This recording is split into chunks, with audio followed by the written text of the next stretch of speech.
So I'm going to tell you a few things about why I like the weighted rotary cutters. Now this one is heavier than your normal rotary cutters that are usually the yellow ones we buy. So one of the first things I like about it is that the weighted rotary cutters are designed to help stabilize the tool when you're cutting. Since it's heavier, as you're cutting, it's less likely to wobble around. That's really nice, especially if you're someone who doesn't want to grip that really tightly. You don't have to. The great improvement that it reduces fatigue in your hands. So my thumbs are very arthritic, they're getting there.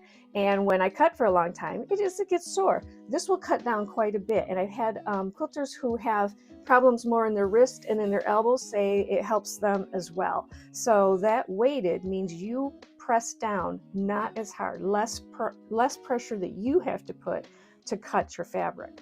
Now it also does give you more control as you're cutting, because again, it is very steady because it's heavier, and so that you're less likely to wobble as you're cutting.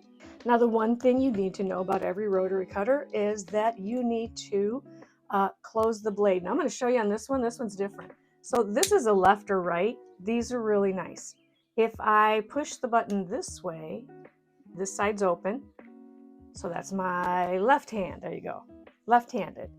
If I'm going to close it and then I'm going to push it the other way, now this blade is open. That means it's right-handed. Now some people do use them both hands. I tend to mostly use it in my right, but if you have a left-handed friend or if you are a lefty, you can get this and know it works. And your friends can pick it up if you're at a retreat or sewing with them, and it works for them as well. And now when you are done with your rotary cutter, this one comes in a hard case. All I do is inside we've got a strap and we've got a pocket. So I like to use the cutter on the strap, and I can put other things in the pocket. And these are really nice.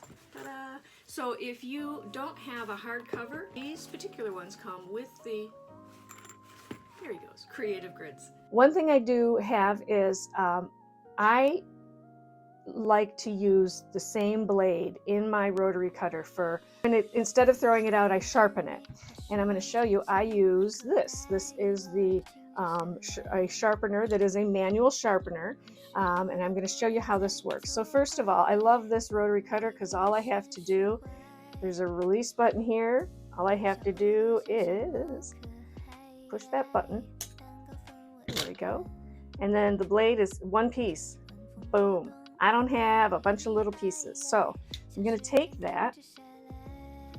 This is 1/2 of the sharpener, and it screws apart. I'm going to put my blade here.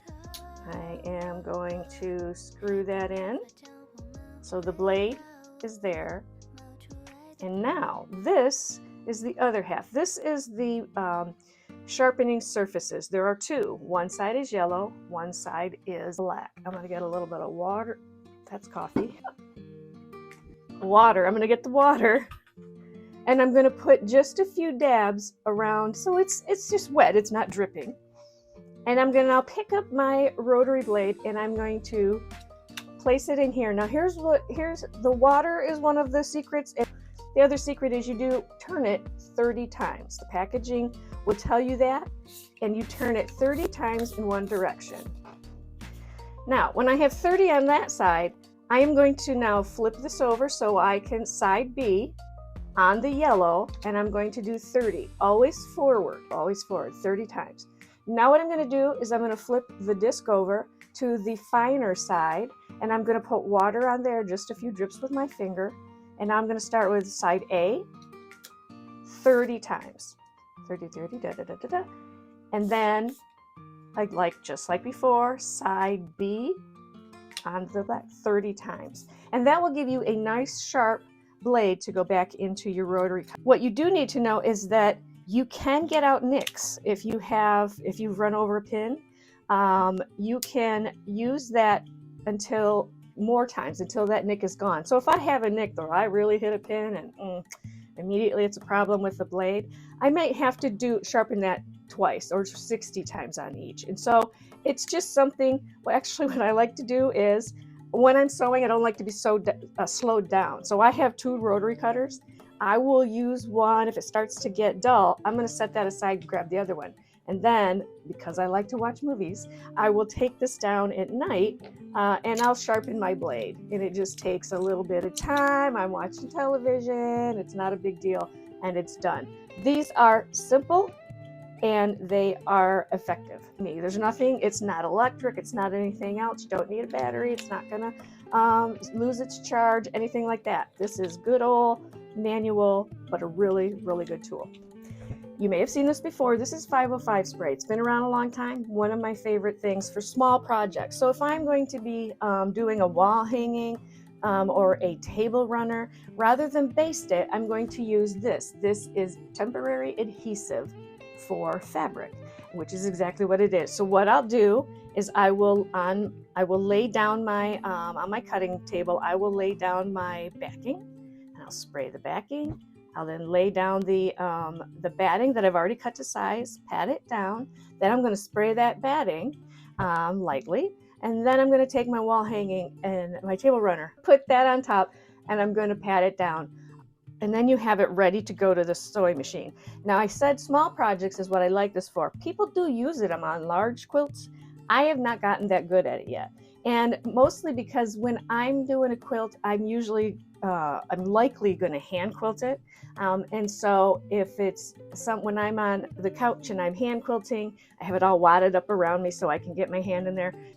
Now, if you're liking this video, as always, I would ask you to click the subscribe button and then also click the bell. The notifications are fantastic.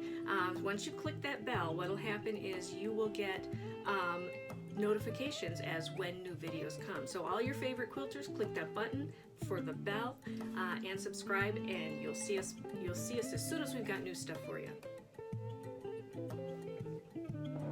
That much movement and shifting, this may not, it's a temporary, it may not do as well as traditional basting. But for small projects, absolutely does a nice job. Whether you're doing placemats or you're doing quilting fabric for little zipper bags, any of those pot holders, any of those things that just to get it together enough to sew it. So 505, really good.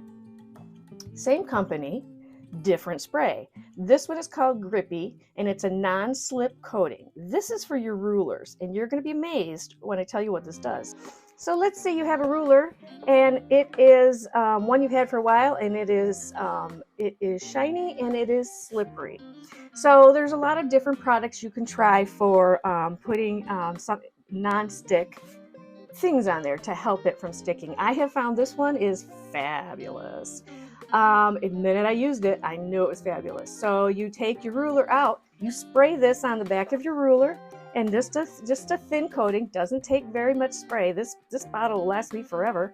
But then you let it dry for 10 seconds or something like that. Like it's less than a minute. It's what does it say? 1 minute. Okay, not 10 seconds. 1 minute to dry.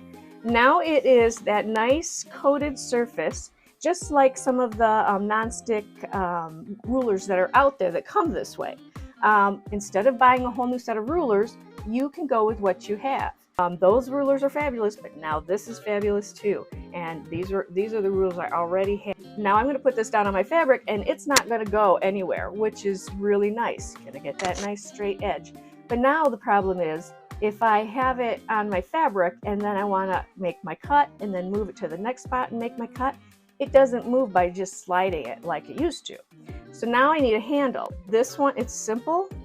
I love it. When I'm cutting, I always do it in my left hand. So I'm actually, I keep it just like this because I cut it, move it, cut it, move it. So it's like the same motion that I did when I would slide it.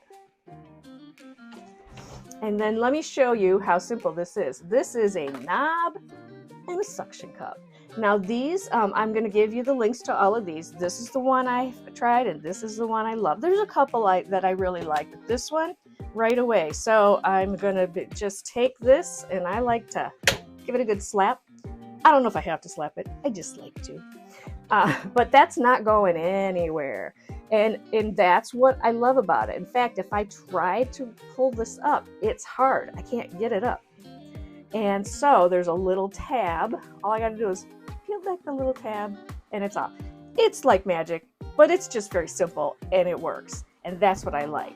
So that is another one of my favorite products. Now, if you're liking this video, as always, I would ask you to click the subscribe button and then also click the bell. The notifications are fantastic.